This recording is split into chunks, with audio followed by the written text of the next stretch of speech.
built Smithfield, how old were you? When I started Smithfield, let's see, I started in 1958. I was born in 33. Can you figure that out, Holmes? So that would probably make me 25.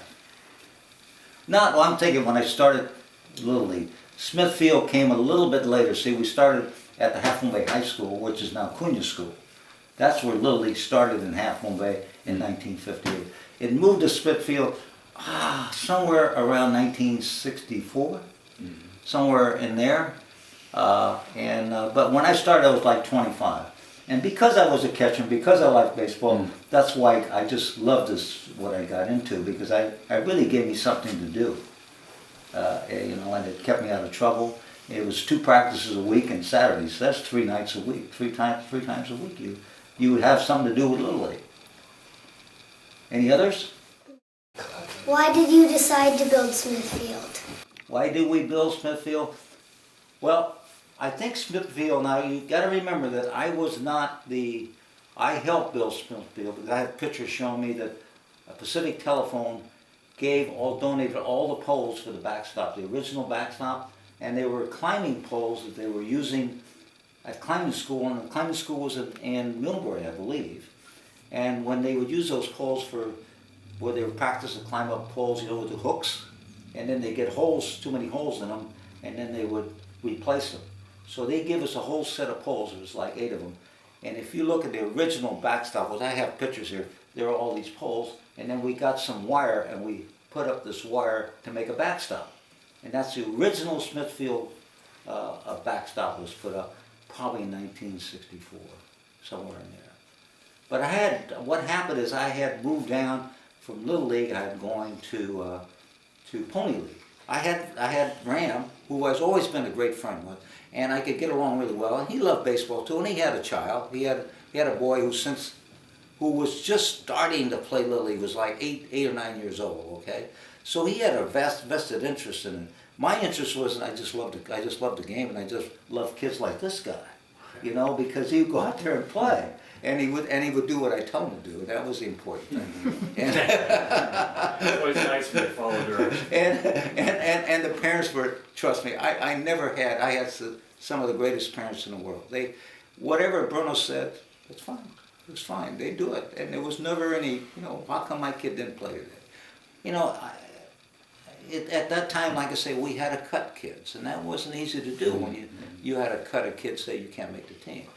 In a way, I thought there was probably a lesson right there, because the lesson was you had to work hard, and if you worked hard, then it was up to the people like myself to take that and say, hey, that kid is really whether he might not have the talent as other kid, but he's really shown me he wants to play. That was a lesson learned. You got on the team. I have a question. Yes. What year was it when you built it? When we built Smithfield. Smithfield got built about, I would say about 1965, but I really, when Smithfield got built, okay, what happened is I got married in 68. I left Little League in 65, 66. See, I'd gone from Little League 58 to about 61, won the championship, went to Pony League. And we had some great years in Pony League. Played at Smithfield, I would say 63, 64, and then I left, and then I came back and got a Don Junior. I got a junior team, which is 11, 12-year-olds, but not major, because I felt I could do better from that. And I got a lot, those kids, again, great kids. And I think if you show a kid that you know something and some enthusiasm, they'll follow you right along. Mm-hmm. So I think that was the thing to do. Any others? How many people did it take to build Smithfield? How many people did it take to build Smithfield? Well, I think, now again, you probably have to ask your dad that question, because he's smarter than I am on that. But I think what happened, Smithfield there was one field, that part of the phone company, we built it, we put up the poles, we set it up, and we put up the poles and put the wire up on a Saturday. And in fact, there's pictures of me on the Telstra on the top. And you want to know something?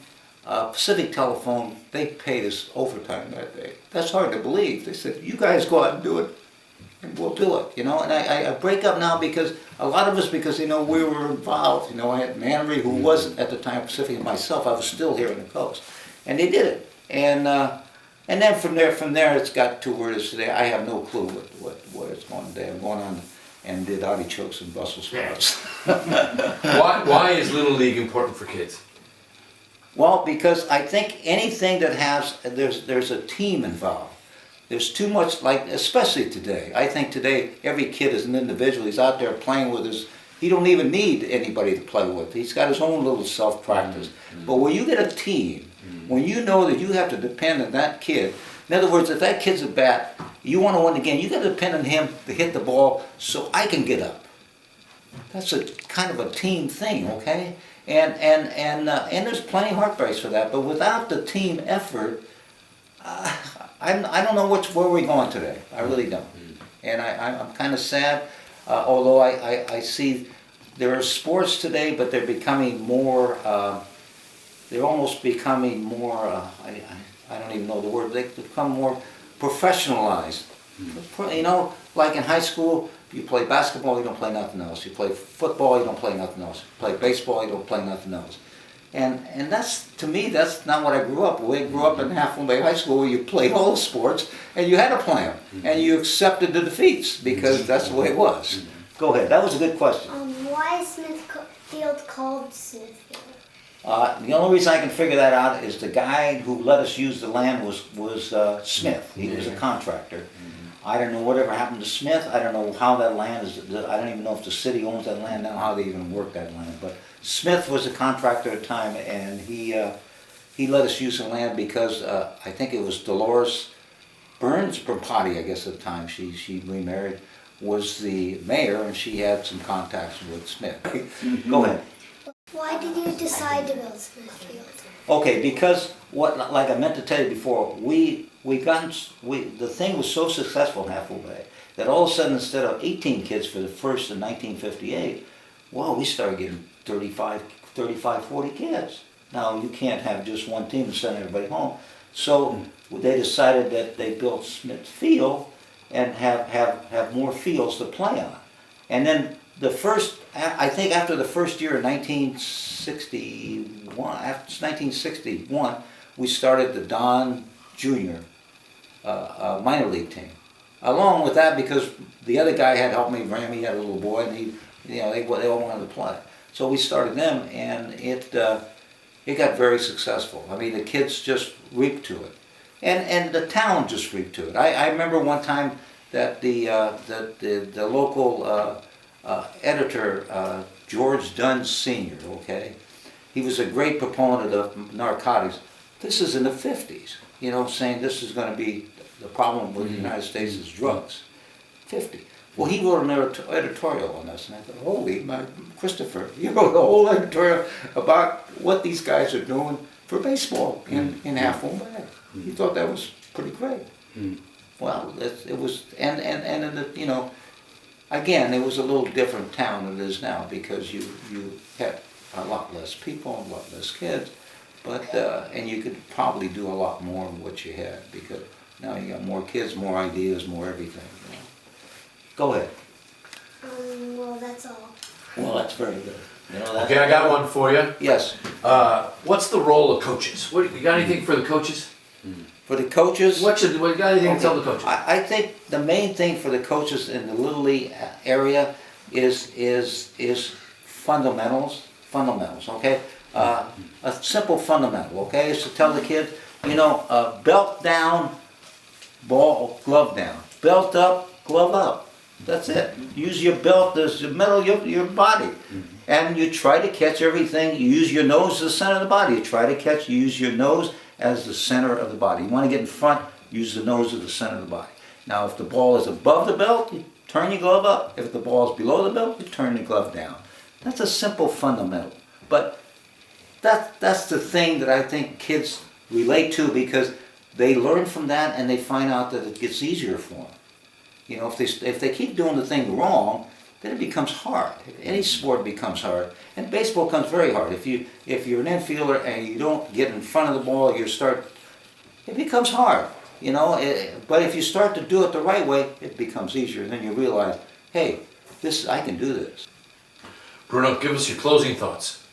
My closing thoughts is, Half Bay Little League and I think I go up by Kelly Avenue and I see the Half Moon right there in the corner of Kelly and Highway 1. I see the corner of the sign-ups and I look at that and I say, I kind of get tears in my eyes, really. I say, forgive me. But anyway, I look back and I say, wow, we've really come a long ways. We really have. And I admire the new people that taken it over. They kept it up. Because baseball's coming back, but baseball went through a cycle. Right now it's going through this cycle. Oh, you know, everybody wants a run and jump type of thing and all that. But baseball will come back because baseball is a fundamentally it's a team sport. It's just I think baseball is on its way up, and I love it when I see that. I'm proud of Half Moon Bay. I really am.